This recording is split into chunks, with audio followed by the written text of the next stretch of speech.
Hey guys, if you haven't heard about Anchor, it's the easiest way to make a podcast. Let me explain. It's free. There's creation tools that allow you to record and edit your podcast right from your phone or your computer. Anchor will distribute the podcast for you, and you guys can be heard on Spotify, Apple Podcasts, and a bunch of other places. You can make money from your podcast with no minimum listenership, so that's kind of pretty cool there. It's everything you need to make a podcast in one place. Download the free Anchor app or go to anchor.fm to get started. No, I'm 15. No, I'm 15. No, I'm 15.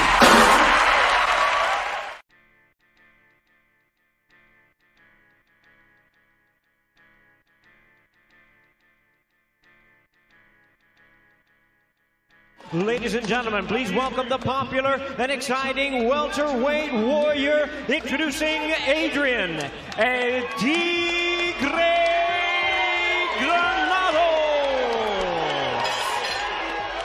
This is episode 11, and we got a super special guest for sure, Adrian Granados, professional boxer. What up, what up? Joined by special guest, Armando Vindel as well. What up, dude? What's up, y'all? What up, man? What's going on? What's good? So how's everybody doing, man? We'll do a quick run around, how everyone's doing, dealing with the day, the events, all that stuff. I'm good, man. I'm just chilling, hanging out. Life is getting back to normal a little bit with work and the gym and everything opening back up, but I'm good. I'm just hanging out. How about you, Adrian? Everything's cool over here. Just, keeping tabs on my family back at home. I'm out here in Mexico. I live in Culiacan, Sinaloa now. So we're dealing, more with the just quarantine stuff. Things are starting to open back up too as well, and that's much what I'm dealing with. No doubt. So how do you happy? You feel like sports starting up again? Yeah, I think so. I mean, some teammates from back at home in Chicago actually have some fight dates lined up already for June. Nice. I think it's they're top ranked shows, and I think they're actually going to be no crowd. So I mean, it's something new, but I mean, at least it's boxing's going to get going again. Me myself, I'm actually I'm working out again. I'm gonna be getting ready for a workout as soon as we're done here. Just to I'm just staying on course, because I know once things open back up, they'll probably have something lined up for me, and I'm glad. I think it was. I appreciate the break, for the body and the mind and the soul. But I'm ready to get back to work now, and I can't wait to get back in the ring. Yeah, no doubt. Man, right there. Who's got fights lined up right now? Top rank. Cool. Okay. Yeah. I haven't heard nothing from PBC yet. So I mean, we'll see once they get started. But I mean, at least stuff's starting to open back up. I know UFC starting up again too. So things should be coming back to normal sooner than later. You think that's going to be affecting the state of boxing? You think that's going to change stuff for a while? It's going to be like that? It could be. I mean, it could be just different. I think out here in Mexico, actually, they've already had a couple of shows already. And it's been shows where the seating is obviously spread out. Like everybody's spread out from social distancing. They're not seated next to each other. Also, everyone's got the face masks on, and it's different. It's just different. But I mean, I think life just changed altogether. we were the other day, me and my girl, we were just watching TV, and it was like people together in in a hospital and just chilling, and they were all hugging and all close, and it looked weird seeing everybody so close to each other without wearing face masks. So it's just like I said, life's just changed now.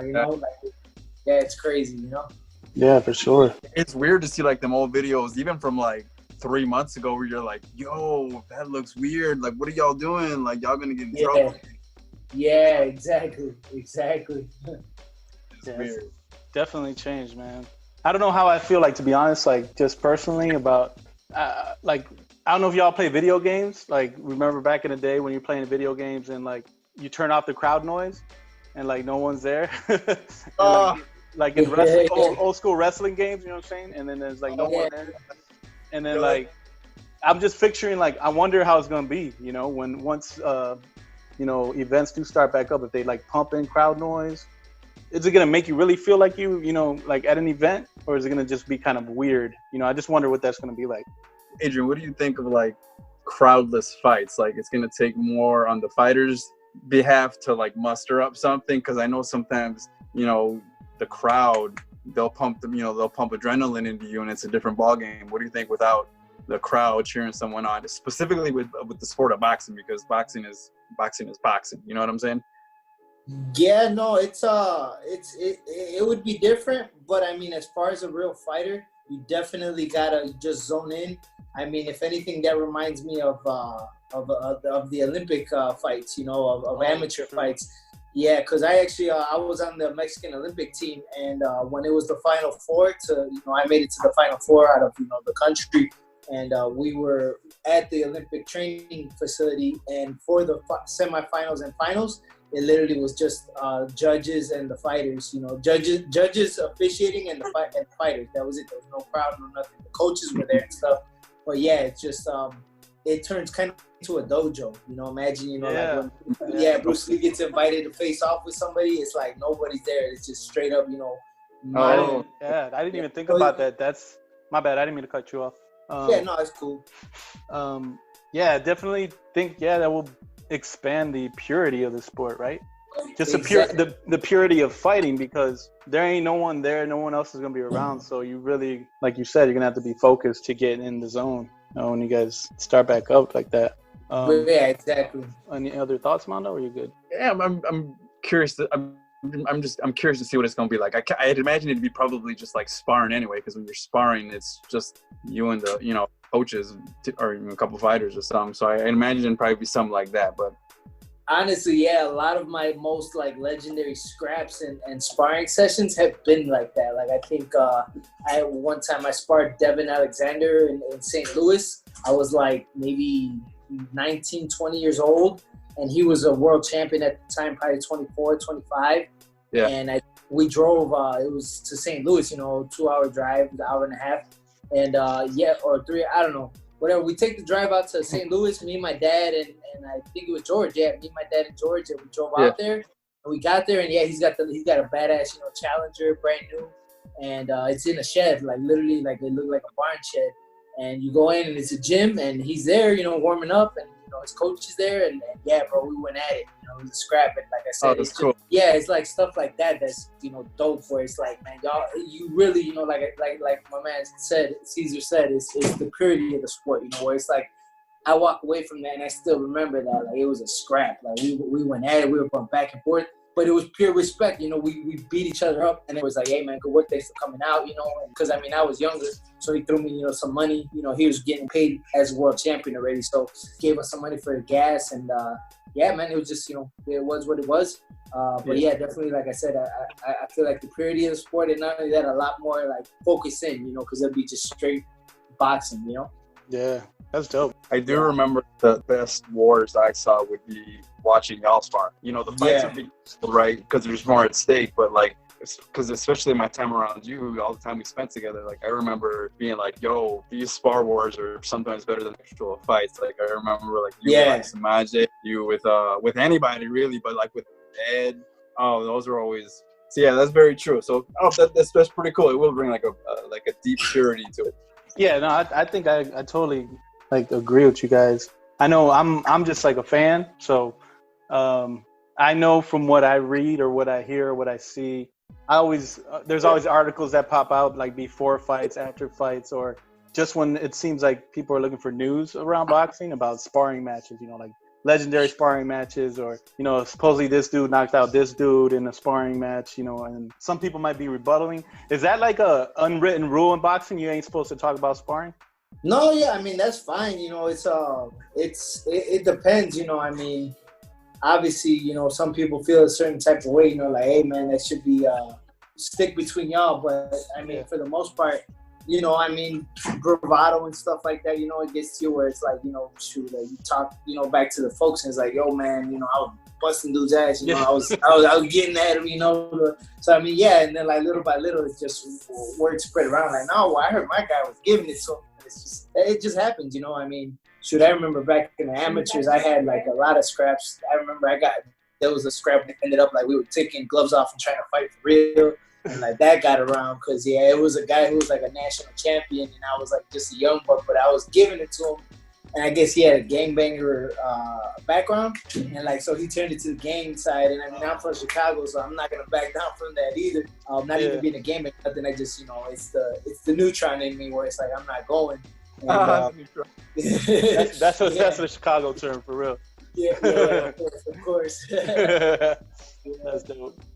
Yeah, but no, man. I mean, yeah, like I said, the respect side of it. I mean, there's like I said, there's been wars where I've been in that. Like I said, it's just like, man, I remember that, or like I'll speak it up like that with me and Devin Alexander. It was just like it was so dope, and like I said, he was a world champion at the time, fighting HBO primetime, and I was coming up. I had like maybe 6 fights, and invited me out, and just it was a pure professionalism that like it kind of like I said, it's like experiences like that make you graduate to another level where it's like you realize that it's your job, and then not only that, like being me, the young guy going up against world champion and holding my own, it's like it gives you some affirmation like, okay, I could do this, and it kind of motivates you to stay on course.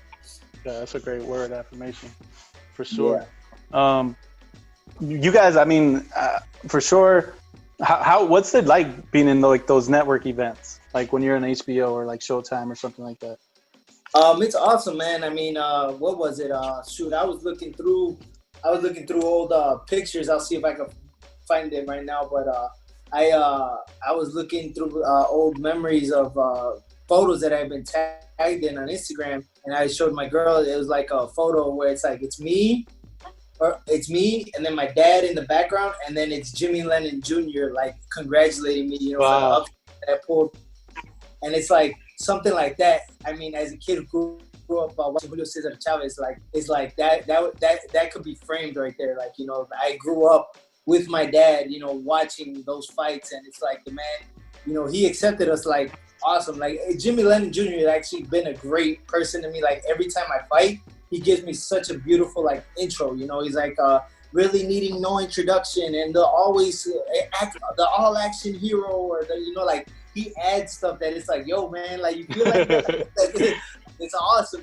It's like it's somebody I grew up watching, and to hear him like talk about me like that, and even afterwards he's all smiles and he talks to me like how we doing, Adrian? You doing well, champ? Okay, and like all right, and tell your family I said hi, like that. So it's awesome, man. And they really like me, I think they like about me because it's a family affair. Like, when I'm there, like it's my mom, it's my dad, it's George, it's my brothers, my cousins.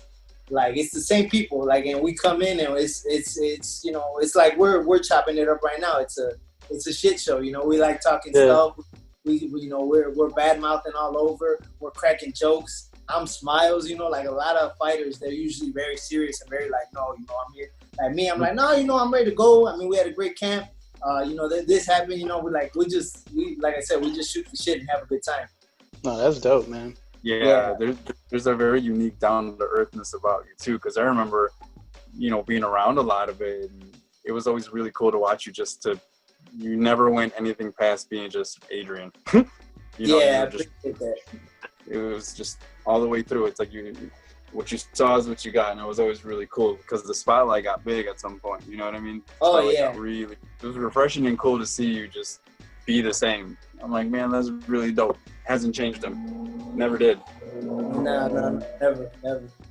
That's dope, man. So that was gonna lead me into my next question. So that's how you got into boxing. Is that kind of like a family thing? You grew up watching it with your folks and stuff. Yeah, most definitely, man. It's funny. I always tell people like everybody's got a Rocky movie. They got like something that like they just remember from their childhood. For me, it's actually the fight with Julio Cesar Chavez and Meldrick Taylor. Yo,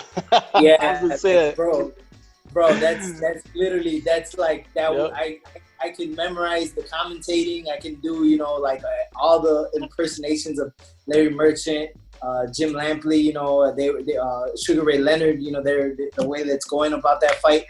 And man, it's just like I said, that's what I was raised on. And so I remember I used to have the red band like Chavez, and I mean my dad, he'd be down in a couple beers, he'd have buddies over to watch fights, and me, I didn't be in the back corner, shadow boxing, imitating everything for Chavez.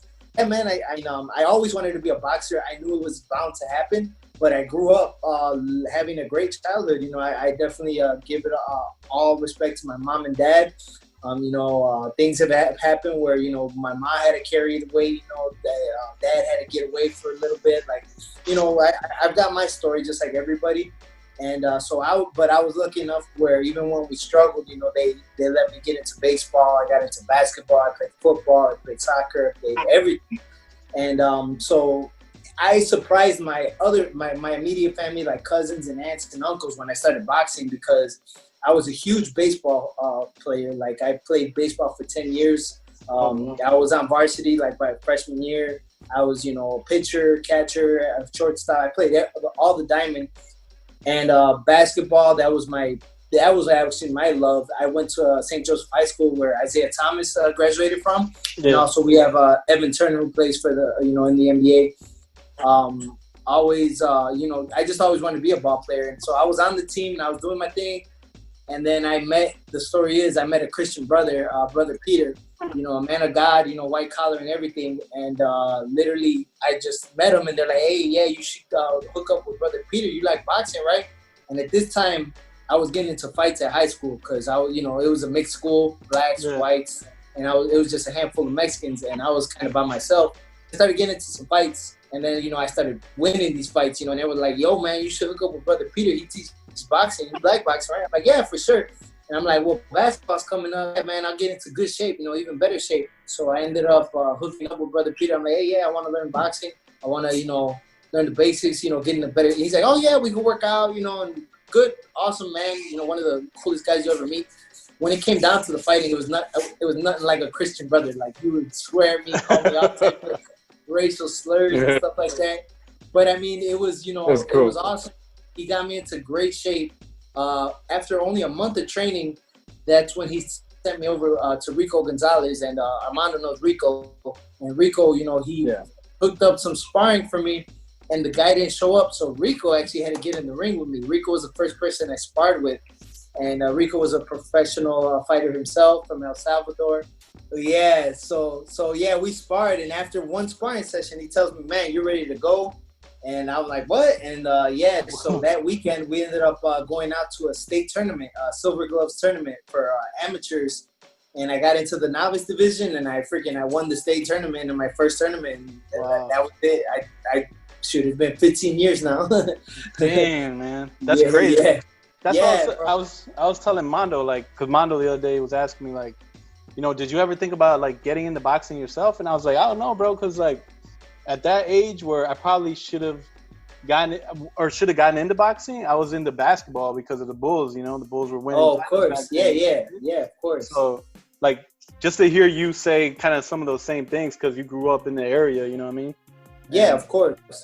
I mean, it's true. I always tell people, I'm like, if you're from Chicago, even the nerds know how to ball, man. Like, everybody knows how to ball. Yeah, dude. Dude, that's awesome, though, bro. That when you said that fight with Chavez, like, that's probably one of the first fights I remember watching as a kid was Chavez against Meldrick Taylor. And that in the 12th round. Yeah, my dad, he was actually there live. He was there. Wow, for real? Yeah. So that's what I'm telling you. Like, that was my movie. Like, literally, he explained it all to me. He told me, like, you know, I'm a little kid, you know, loving watching this fight all the time. And literally, he's like, no, mijo, you know, I was right here. And I'm like, I remember when I see Taylor's foot go up when he got knocked down. Like, like the whole crowd go crazy.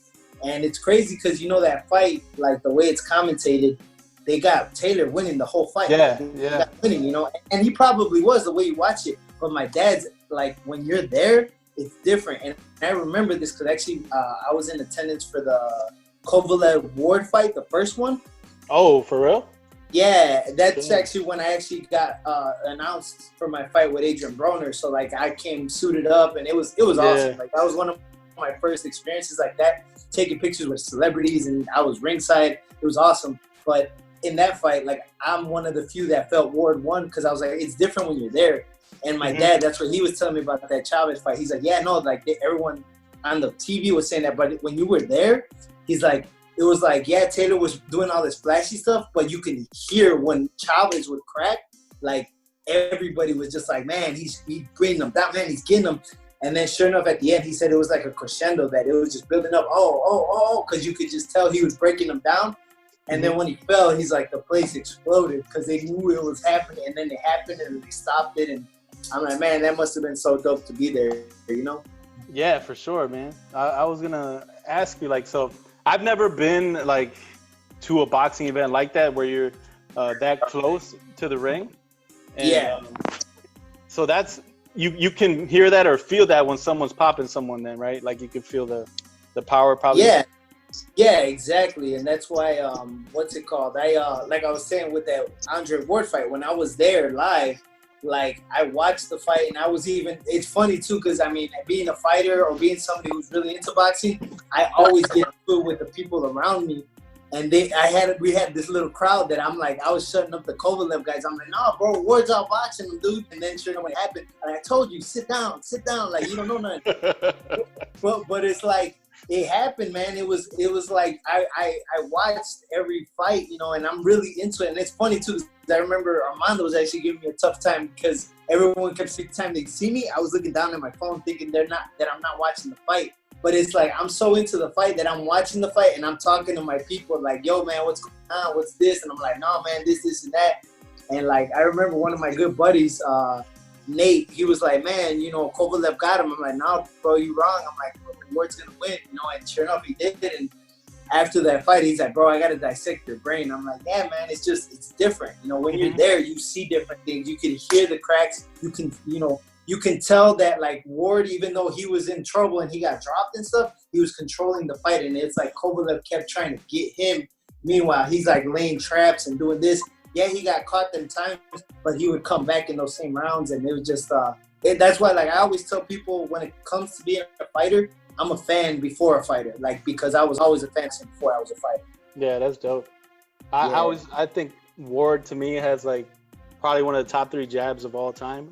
Since I've been watching boxing, dude, like, yeah, that dude's jab is just sick. Yeah, it's a power jab too. It's like a power check jab. Like, it controls you, it pops you, but at the same time, he'll like warn you, like yo, like don't come in because I got something. Man. Yeah, that's crazy. That's awesome, man. Yeah, Mando, you dropped out. You good? My phone over here. Yeah. Oh, okay. No, you good. He had to put aluminum foil on it so he could get a better signal. Yeah, I got you. He's got a fork on the. He's got a fork. Yeah, but no, yeah. I mean, I guess going back to that experience was dope, man. I remember, like I said, that was the first time we had just gotten announced of being. It was like a string of huge fights. You know, it was that Danny Garcia, Keith Thurman, Jermell Charlo versus Harrison. Like Abner Myers, Santa Cruz was on there, but I see myself, me and Adrian Broner, you know, and it was like, that's when I got finally introduced to the boxing world after my big upset win with Amir Imam. So I came to Vegas and, you know, my manager flew me out and he's like, yo, come correct. And I'm like, all right. And I got hooked up with a suit company, you know, that are actually good friends of mine, the Dapper Club there in Chicago. And yeah, man, they gave me my first, you know, tailored suit.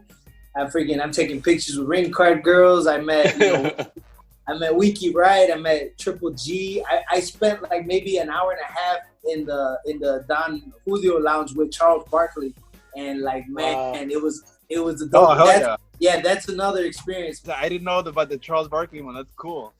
Yeah, no, bro. So yeah, I'm like, it was like the lead up fights. So I was watching, you know, Maurice Hooker versus Argentina. This was a fight that I could have fought. So I was like, man, you know, I was in it, and after that I left, and there was a couple more fights. So I went back to just, you know, feel the vibe. It was T-Mobile Arena, so it was brand new. And it's awesome the way they set it up there, like as far as the ringside goes. So you can like walk around the back and they have like lounges just chill. And so, yeah, I'm walking in. I'm like, oh, shit, that's Charles Barkley. I'm like, damn, I got to get in here. So I got in there just to, you know, be around. And I grabbed, you know, some ginger ale. You know, I'm just sipping. And he's drinking some whiskey. And he's messed up, man. You can tell he's drunk. He's there with some girls. Yeah, he's just being Chuck. You know, he's being Chuck. So he's having a good time. And all of a sudden he comes back and he's like, hey, you know, I don't know what they got me drinking. And after that, that's when I like, yo, Chuck. I'm like, what you doing with whiskey in the Don Julio lounge, man? And he's like, I'm not sure, young fellow, you know, whatever. And I'm like, and of course, you know, the fights that came out, like, órale, mi buena, si le das uno reposado bien buena, bien helada, you know, like I hooked them up. And he's like, and so yeah, bro, I had to, you know, Don Juan it. So that I come in, you know, I chill with him. I actually take a shot with him, you know, and I just had a shot, and then I was drinking water, and he's like, you're a fighter, aren't you? And I'm like, yeah, I'm fighting Adrian Broner. And nah, bro, I ended up, like I said, I was chopping it up with him for like an hour there. Where was it at? That was at the Ward Kovalev fight. Gotcha. That was it. Like, so yeah, so like I said, I took, this was before the main event. And yeah, man, I'm chilling with him, chopping it up, and we're just having a good time. I was talking to him about Evan Turner, you know, and that's my boy. And he's like, oh, that's a great guy, you know. He's good for the sport, you know. He needs more respect. And he talked about, you know, our basketball program, because we're really known in the basketball world. And yeah, no, we're just talking, you know, like normal. It was awesome just being able to hang out with Charles Barkley. And then what was it? Then Abel Sanchez came in, and Triple G comes in, and then like I'm just meeting all these big people, and I'm like, dang, like I was just like a kid in a candy store. And yeah, they end up leaving, and then Chuck, like even Charles Barkley had told me, you know, he's like, one thing, he's like, I like you a lot, kid. He's like, one thing I'm gonna tell you, he's like, don't change the way you are. He's like, because that's gonna take you farther than this boxing game's gonna do. He's like, you know, same thing with me, you know, like, yeah, I never won the title, whatever, but you see me now, I'm in TNT, I'm this, I'm that, you know, like, he's like, he's like, I could tell, he's like, you're well schooled, you can speak right. And I mean, this is something people has always told me, like I should be a commentator, I should do something, you know, in the boxing game. So I mean, like just hearing that from a great like that, like telling me not to change, not, you know, just be 100. He's like, the way you are, he's like, the young man that I've met tonight, he's like, don't change that. He's like, because that's gonna take you farther than this boxing game. And that's like that's something that I still live by, you know. Yeah, that's dope, man. That's the truth. Yeah, man. You got that humility. You keep that with you, no matter how far you go. That's always going to take you bigger and better places, you know. Yeah, definitely. So what about is there any up and coming boxers that you, since you're a fan of the sport too, that you think are going to make any noise soon once everything gets rolling? That's crazy that you say that. I'm a fan of a lot of the guys, you know. Obviously, you know, the big, you know, the what they call the internet hype kid, Ryan Garcia. I don't wish nothing against him. I wish him the best. Maybe, sometimes I think maybe he gets a little too full of himself, but that's any fighter. You're supposed to think that way. Mm-hmm. Devin Haney's a great fighter. My actual personal new favorite is Teofimo Lopez, man. That guy's a beast. Yeah, he's nice. Another beast is Virgil Ortiz. Virgil Ortiz is another. I would say those two are probably my two favorites. You know, obviously, what was that? Jaron Ennis, I think they got in welterweight. It's another good product coming out. Especially me too, being more the OG, and like I said, I've been the PBC punching bag. I won't be surprised if they send one of those guys at me, you know, soon. So I mean, that's why I watch them. I'm studying, checking out. You know, I'm making some changes in my camp as well. You know, obviously I've been on the shorter end of a lot of bad decisions. Big time, man. Yeah. So now, like, yeah, I'm doing, like, I'm talking with Armando, you know, I'm making a shift, you know, in myself. I always, since I made the upset with Amir Imam at 140, I was supposed to be in line to get a title at 140, and, like, it just never happened. I mean, that fight's already 5 years ago, and I've always still tried to hang on to 140. We're going to see where my body naturally falls into. But, I mean, now I'm just like, man, I've been making 140 since I was 15 years old. I think it's time to say goodbye to that weight class. Yeah, man. I was talking to my wife, and she's like, yo, that's cool. You guys are going to talk to, you know, Adrian. And I was like, I'm going to ask him, yo, what's the toughest food for you to give up, bro, when you're trying to make weight? It was always ice cream. Oh, word? But no, man.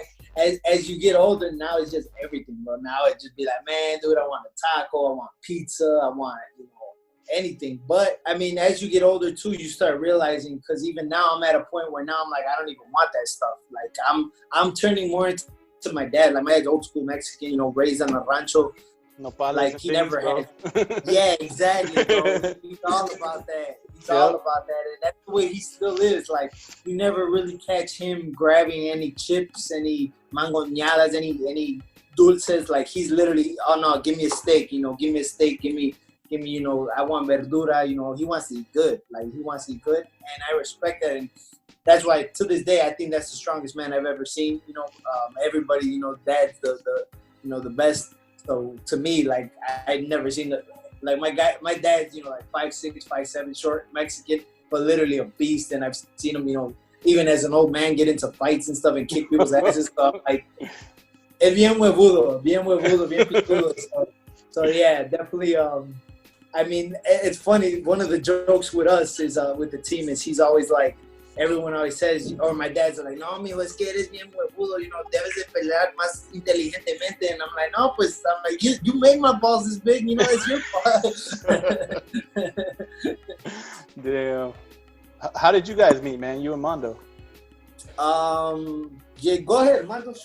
Let you get in. That's a great story. One of the guys, one of the stablemates from Garfield, Anthony Harris, we worked together at our gym, and we ended up finding out that we both love boxing. And then I found out like his thing in that world at that point in time. So I went in, you know, sparring and all that stuff, and you know, like I had an idea of who people were, but the way we actually met was one day. I remember George Hernandez, he was you know, the head coach, everybody there. He pulls me aside and he says, hey man, you know, I'm paraphrasing, I don't remember exactly, but he says, I seen what you did with Anthony, and it's like, yo, that's pretty cool. Like, come meet Adrian. And he says we're gonna be headlining ESPN against Mark Saucer. It was gonna be that fight outdoors in Chicago since like '55, when I believe Ali was the one who did it in Chicago. Wow. So he says he tried this one CrossFit trainer and it just didn't work, and you know, he's a hot prospect and blah blah blah blah. And he says to me, as he's introducing me, I remember we was in the back room where the really big heavy bag is, Adrian. And yeah. And I remember as he's saying it, and George is fucking loud, so Adrian's listening to it. And as he starts to say it, I remember clearly Adrian started hitting the bag harder. And I turned to George and I said, look, I'm down, but like, you're not going to make me spar with him, are you? Because fuck that. And then he's just like, no. I was like, all right, cool, then I'm in, you know. And then he says, all right, you got 20 minutes. Let's take you to, remember, you know, the little weight room in the side? He says, you got 20 minutes. And I was like, oh shit, 20 minutes? Like, okay, let me, you know, I did whatever I did. And I remember, if it wasn't the next day, it was the day after, like you were pretty sore. And yeah, right from the get-go, we just meshed. It was super natural. Yeah, we just blended in, and then we ended up training for that first fight, and then it was such a dramatic fight, and you know, put a lot of eyes on him.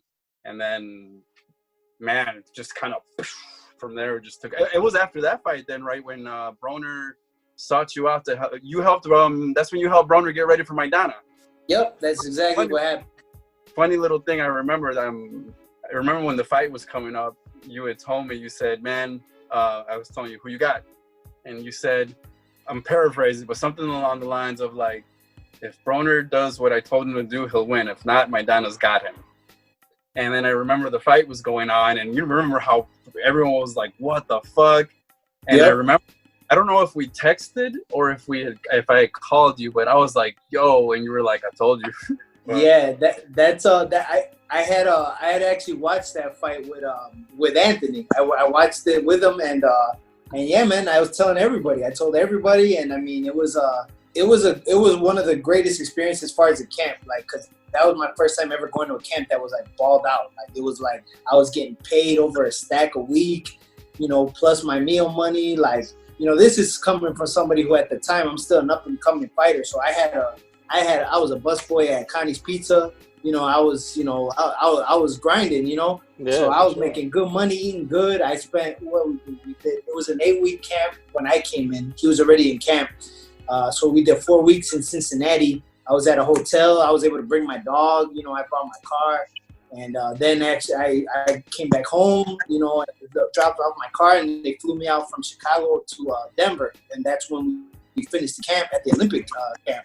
And it was, yeah, man, it was just like, it was a day in and day out. You know, it's real cool. That's why we're boys now. But yeah, we were going at it. And I was like, you know, like I said, while we were talking, you know, it's, you know, you really keep it, you know, to yourselves about the sparring. But of course, yeah, with my family and everybody, and, you know, like Armando, I was like, yo, man, like, I'm giving him the work. You know, I'm like, man, if it, you know, there's days, you know, I'm like, there's days where, you know, it's like, I don't know, man. I think if, you you know, because I know my down hits harder than me. I'm like, you know, so if he's getting cracked the way I crack him, it's gonna be, you know, it's not gonna go well for him. I'm like, but if he boxes and he's on his game, like, you know, he can do it. But I mean, you know, obviously that was a legendary night of boxing, and you know what happened. I mean, I remember I got hit by everybody. They're like, yo, man. They're like, man, maybe you took it out of him, you know, or whatever. I'm like, hey, man, I got him ready. I'm like, I got him ready, you know, like he was ready because he was. And even him, like I said, we got cool because he tried to break me. You know, he was obviously the father, but worse. So, I mean, he was bashing our sparrings like crazy, like me included. He was talking crap about everybody, you know, like he was in there like saying, you know, oh, you a bum, you know, there's levels to this. And like, it got to a point where he realized I was the only one who didn't crack, you know, and he literally was like, I remember he was talking to me while he was sparring the other sparring partners. He's like, what up, AG? He's like, what you want later? I'm like, I don't know, I'm at the hotel. And he's like, all right, cool. He's like, you good, you can stay. He's like, but this bum ass, we send him home today. And he's like, piecing dude up. He's like, yeah, you get your check, bum, you know, you ain't shit. Wow.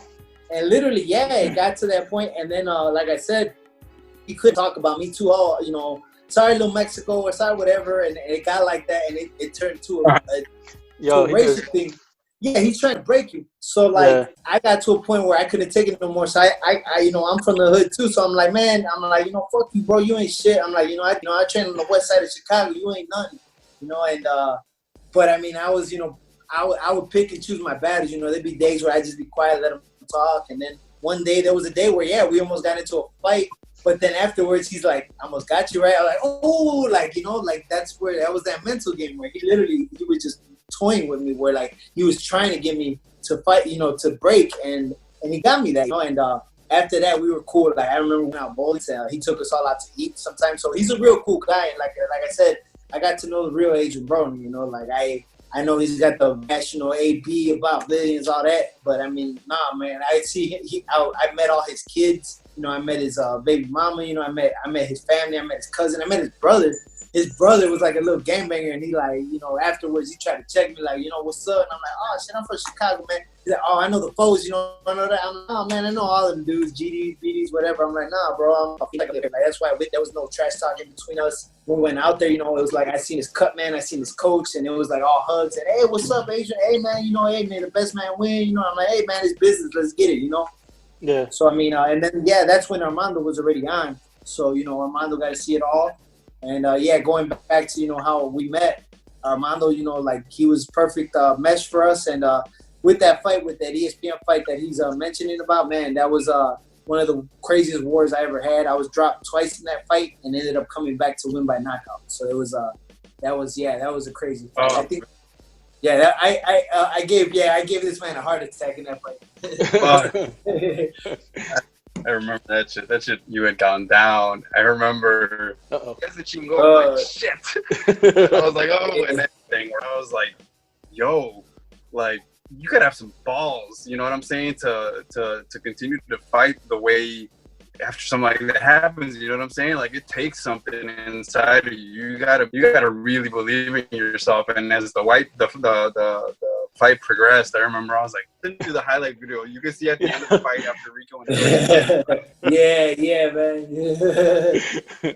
I started to hop some rails and I hopped in the ring and I just gave him a big old hug and I was like, oh my god, like I had a heart attack. It was cool. And then, it just went from there. That's got to be something definitely difficult, dude. Like, you always hear about how a boxer reacts after getting knocked down, right? So is that shows you the real fighter comes out, or if they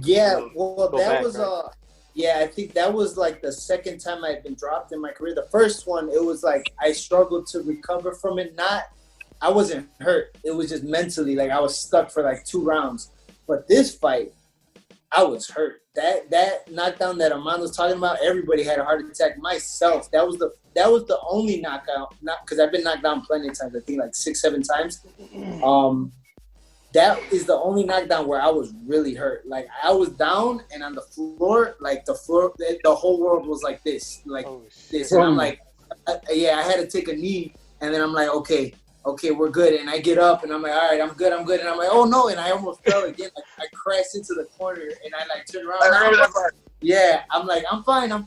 But I wasn't fine. I was not fine. What it was is I remember the referee told me, he's like, I seen your eyes, and your eyes, you were still there. You know, you're still there. And that's what it was. I was focused because I was so dominant in that fight to that point. I didn't want to be embarrassed, you know, and stop. So I'm like, yeah, I'm fine. And yeah, I just had to struggle, you know, to survive that round. But no, yeah, that was, like I said, to this day, that's the worst that I was ever hurt in a fight. And I can't believe I got out of that. Yeah, like, I just turned a switch. Like, I continued. I got back into the game, and he caught me with some bigger shots again. But this time, you know, I was all pissed. I'm like, let's go, you know, and it turned me up. Like, it definitely, like you guys say, it showed the heart that I had. Like, it showed me, myself, that I got another knot that when I need it, I could kick it in. That's dope. Yeah. Like, okay, did you see the Margarito Cotto fight, the first fight? Yes, I did. So is that something you think as a fighter, like, you know, everything, the allegations or whatever, you know, he was cheating, and in the rematch, Cotto, you know, beat him, obviously. Do you think that was, like you said, the heart of a fighter that he knew that he could do better? Or he didn't have that still stuck in his head? I think Cotto, you know, definitely one of the greatest of all time. You know, a warrior. You know, he's he's a legend in the game. I think he always had that. And I think even in that fight, like, he was trying to still make it happen. But obviously, yeah, what happened, I do believe that happened. I mean, I've never seen anybody swell up the way Cotto did. You know, it's like his whole face got, you know, swollen. Poor guy. I feel really bad that happened. You know, that was terrible. Obviously, Margarito got his eventually with the Shane Mosley loss. But, yeah, no, I was just, you know, I was happy for him that he got the win in the rematch. And I know with him, he was probably like, he had it in his heart and in his mind, like, I'm going to win this fight because, you know, he had to, you know, and good for him. And that was a good, you know, karma for boxing because, yeah, that was very unfortunate. I lost a lot of respect for Margarito. I was a fan of him until obviously all that stuff happened. Yep. No, that's crazy, man. So what do you think your plans are beyond this, man? Like, you definitely are well spoken. You explain, you know, everything you're talking about really well. Everything, not just boxing, but what are your plans like coming up in boxing, and what about beyond boxing? Yeah, no, well, now, you know, I'm 30 years old now. I'll be 31 in August this year. So I mean, I'm in the latter stage of my career. I'm known, I'm well respected. Been in some that's obviously I've been the short end of the stick, and not only that, as far as managing goes, they've gotten me to great opportunities. But now that I'm older, I'm a little wiser. I realize that there's probably some choices that I should have gotten in and said no, you know, put my foot down. My thing is I want to bring back boxing to the old school way, not the way it is now where it's pick and choose and, you know, this. I want it to be old school glory days, the best fight the best, give me everybody. You know, I ain't backing down for nobody. And I mean, yeah, it cost me. It cost me not because I wasn't able to beat any of those guys, but it cost me because, you know, obviously they took it like, oh, this guy will fight anybody. Cool, let's throw him in there with this guy. It's close. We'll just give him another L, you know, because I never had the perfect record. I had to grind my way up. Yeah. I think moving forward now, like I said, I'm going to be a lot wiser with my choices. And yeah, it's like I said, this is my last hurrah. I always said when I got into this, I didn't want to really go much past 35. I mean, I graduated with honors in high school. You know, I've always been a good student. And like I said, I know that I'm well-spoken and I know how to express myself well. So I know I'm in a dangerous sport and I'm not trying to stay in it that long. So now, yeah, I've done, you know, now I'm in, you know, stock and bonds in my investments. I got my own portfolio. Now I'm trying to get into the real estate game. Obviously, I'm going to wait until all this COVID stuff and everything. Yeah. Wait for the market to go back down. Yeah, that's obviously changed my plans with that. But no, yeah, I mean, boxing's always going to be there for me. I'll probably, you know, maybe I'll open up a gym one day. Maybe I'll become a trainer. Maybe even, I've actually had a close friends of mine who are fighters that have actually already reached out to me to be their manager. So it's like, that was impressive. I actually had a peer, you know, of mine from the ring that asked me, hey man, would you ever, you know, you consider being my manager? I'm like, damn. I'm like, it literally, when he offered that, I'm like, wow, you know, I was flattered, you know, but I mean, yeah no, I've been in the game long enough where, I mean, I'll rep him. You know, I told him, I'm like, let's say I'll be your manager, but we're boys. So I'm like, you know, I know the game and I know what I had to do as far as percentages go and who you have to pay and stuff. I'm like, bro, we're boys. We'll figure something out. We don't need no contract. I could do a handshake with you. You know, I'm like, let's go old school. Freshly, I'm a free agent, I guess you want to say. I have one more fight with PBC. And even at that, like, I might even get down with my lawyer to make that my last one. So it's like I could be open completely. Mm-hmm. But yeah, no, moving forward, like I said, I just want to be smarter. And I just gotta get wins now. You know, like I said, I've put on exciting fights. I've been on the short end. You know, it's like a typical thing with Adrian Granados where it's like, oh yeah, it was a great fight. You won, but they gave, you know, you got robbed. I'm like, I'm so tired of that. I'm like, yeah, bro. You know, I gotta win. Like I said, I'm talking with Armando. I'm making changes where I'm gonna focus on, you know, power. I'm gonna focus more on boxing too. What got me here? You know, yeah, I'm a warrior and I'll put on a show or whatever. I can box too. You know, I'm gonna show my skills again. And I'm excited to get back into boxing because, like I said, I you know, there's still a lot of life left in El Tigre, and that's what I look forward to showing. Yeah, for sure, man. Yeah, for sure. What about you, Mando? What's your future plans, man? You know what? I'm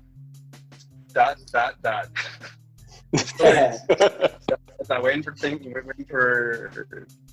you know, everyone's struggling financially in some way or another from everything that's happened, myself included. So, you know, letting the smoke clear, and it'll be something around continuing to train and my massage therapy and just, you know, the world of health and fitness, health and wellness, you know, never mind fitness, wellness. And, you know, I love boxing. I'm still, you know, like, I've been really lucky to experience everything that I've gotten to experience as a trainer. You know what I'm saying? So it's super cool. I'm working with an amateur, Evan. Probably, you know him, Adrian, right?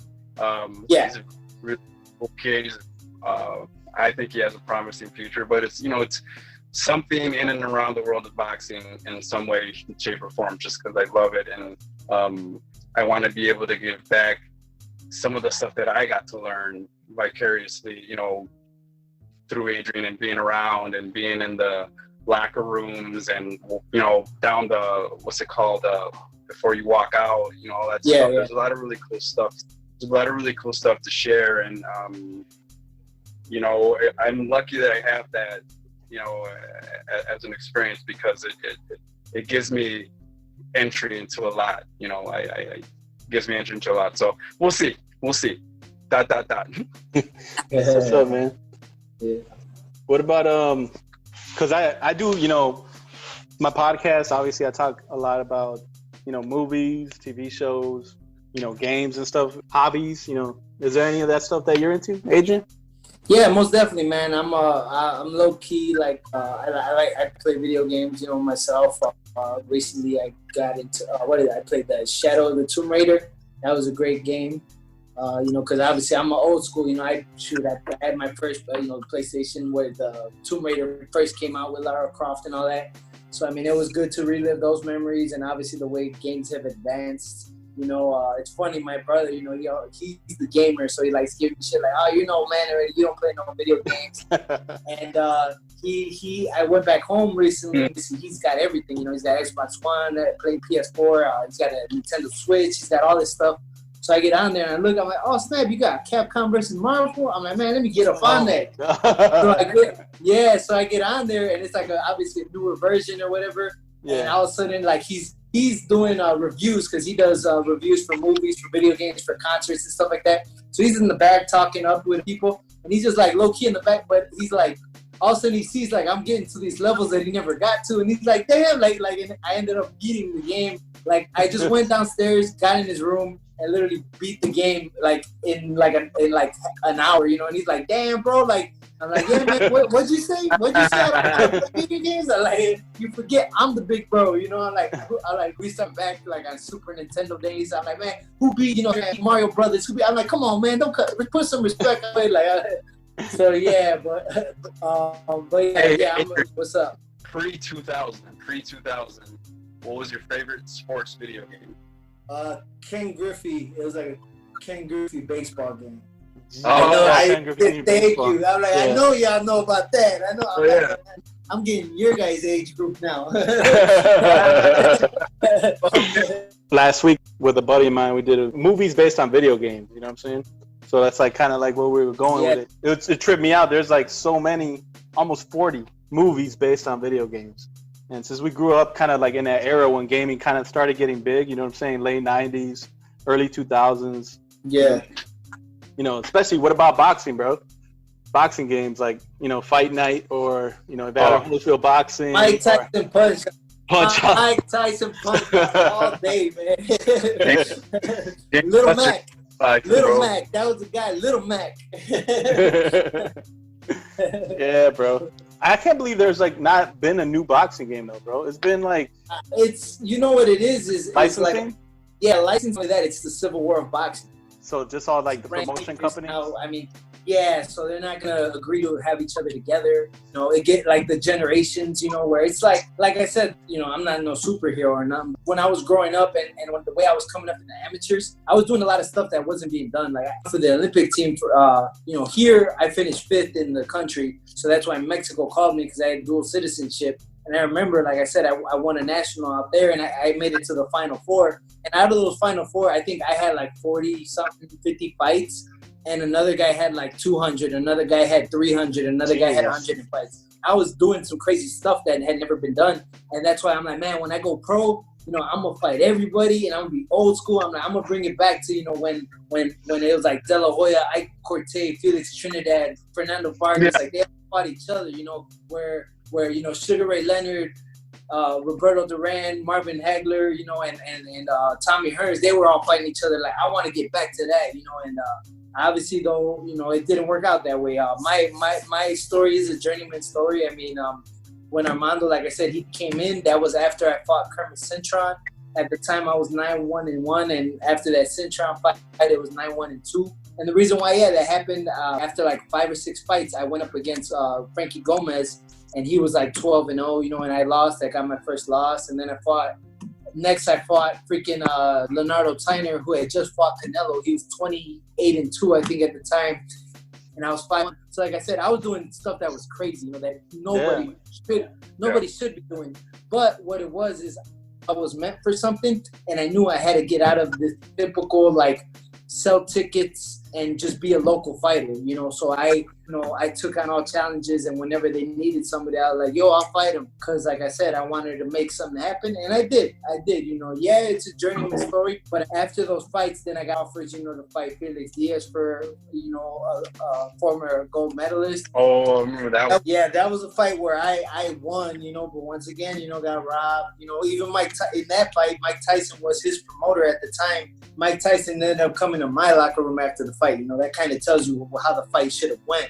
So, I mean, you know, that's just the way my career happened. You know, then after that, I had another fight. And then I fought on the Mayweather-Pacquiao undercard. I was the first fight of the night, and I fought Brad Solomon, who was 26-0. And at the time, I think I was 14-2-2. And I put a beating on him, too.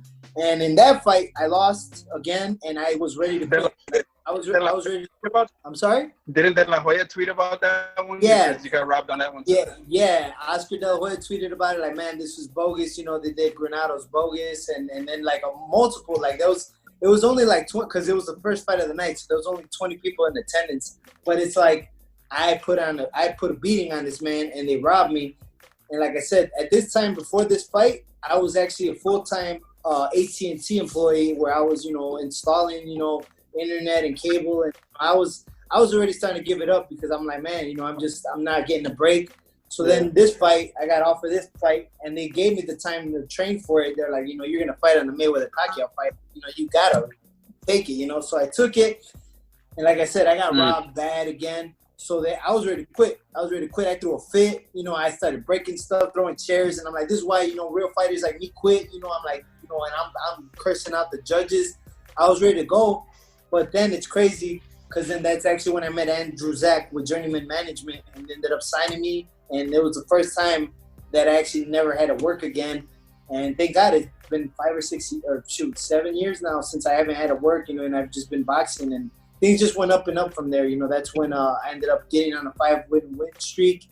and I beat Amir Imam, and then the Broner fight, and where we're at today. That's a great breakdown. I was gonna tell you this is really interesting. So with that Felix Diaz fight, Adrian. Oh, losing you on the connection, bro. Yeah, Mando, you're stuck like it's 1988. Okay, hold on. Am I back? You need a new satellite. He's got the AOL dial-up. He's got the AOL dial-up. You got that DSL, bro. Yeah. But no, I was gonna say that's great explanation you gave about how like the promotion companies kind of end up affecting everything. Well, I mean, yeah, that's actually what happened. I mean, obviously with that fight, it's a Mayweather-Pacquiao fight, and it's a top-ranked Mayweather show, and I fought a top-ranked fighter. He was 26-0. So I mean, it's crazy. It's just I've always been on the B side, even being with the promoter. I'm always been the B side. So that's why, like I said, I've got to be a little smarter with my choices, so it changes where I'm the A side for once. Yeah, for sure, man. Yeah. Mondo, you back? Yeah. What I was gonna mention was for the Felix Diaz fight. Yeah. Oh, yeah. I think I know where you're getting at. You're talking about all the weight I had to lose for that fight, right? What I was gonna say is that it's so Olivia's from Waukegan, where me and Caesar are from, and Olivia actually knows Caesar's older brother. Caesar, for that fight, girl from Waukegan, going to Raw Juice Company, was the one that ended up sponsoring it and helping make the weight for that fight. It was pretty cool, and we ended up having like this show party out in the city. It was cool. It was good stuff. Yeah, for sure.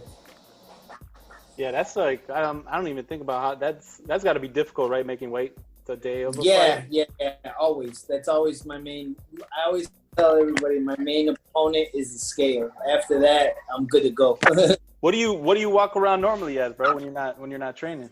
I'm getting older, so I get bigger now. But before it was like I used to be like 155, 160, then a little bit 165. Now it's like 170, 175. So Oh, yeah. word. You're getting older, getting bigger, Yeah, for sure. Yo, man, I appreciate it, bro. Definitely, you coming on. I know you got to get training and stuff. I know you're a Bulls fan too, so maybe sometime we could talk Bulls, bro. Next time when you got some time or something.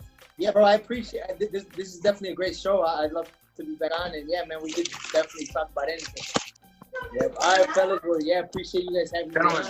Of course, man. Well, yeah, you guys take care. All right, you guys have a good night. All right, bro. Thank you, man. Be safe out there.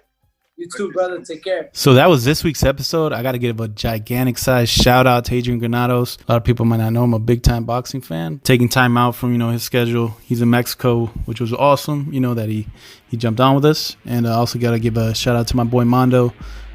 This was awesome too. He helped put this together. So, if I can add one last note, it couldn't be a more humble dude that I've ever met before. Again, thanks again, Adrian, for jumping on, and thanks, Mondo, for putting it together. Check out the next one, guys. We got coming up soon. Thanks again for listening. Peace out.